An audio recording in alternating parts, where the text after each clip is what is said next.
My business is in the planetarium world. The company I work for builds planetariums, so I do a lot of training around the world. I'm also an avid photographer of eclipses.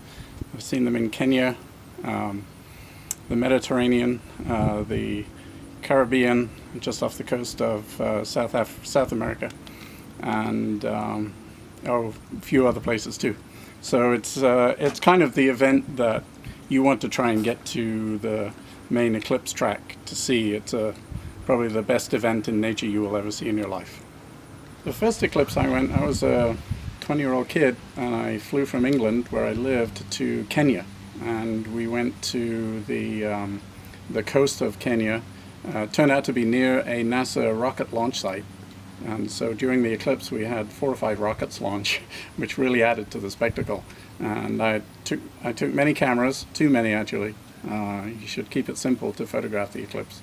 And it was a spectacular eclipse. Kind of changed my life in a way. I really wanted to see more, and I've seen, this will be my 7th.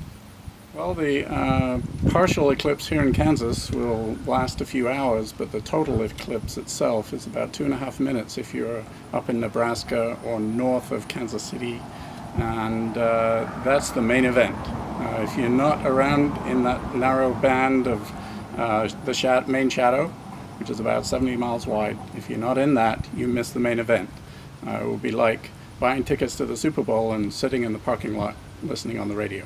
Why would you do that? So we're very, very close here in Kansas to an incredibly rare event, and it's one not to miss. It'll be a life-changing event when you get to see a total eclipse of the sun.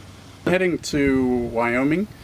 Casper, Wyoming is one of the higher rated areas for clear skies, and I'm giving a talk there at an amateur astronomy conference at which they're expecting over 1,000 people, and they're expecting tens of thousands of people into the city for the eclipse event itself. And the city have been very smart. They're making a festival of it, and so they'll be able to capitalize on lots of people eating food in their restaurants and things like that during the eclipse, run up to the eclipse week.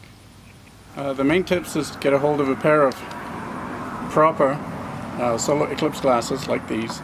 These cut out over 1 million times the intensity of the sun, and you can safely look at the sun during the partial phases.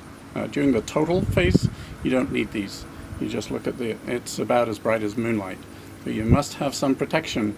But another example is if you carry a cheese grater and a white shirt, you can hold the cheese grater in front of you and you'll have an image of the sun projected on your white shirt. So that's a safe way to look at it.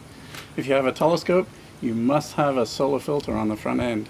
Never ever look through a camera or a telescope directly at the sun when it's very, very bright.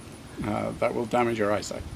So right towards the end of the eclipse, the total eclipse, the bead of sunlight that appears through one of the valleys on the moon creates this incredibly beautiful event called the diamond ring.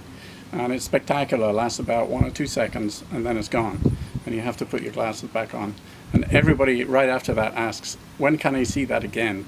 When's the next eclipse? And of course, in the US, that's 2024. You only have 7 years to wait. That crosses a line from kind of Texas through Dallas up to the northeast.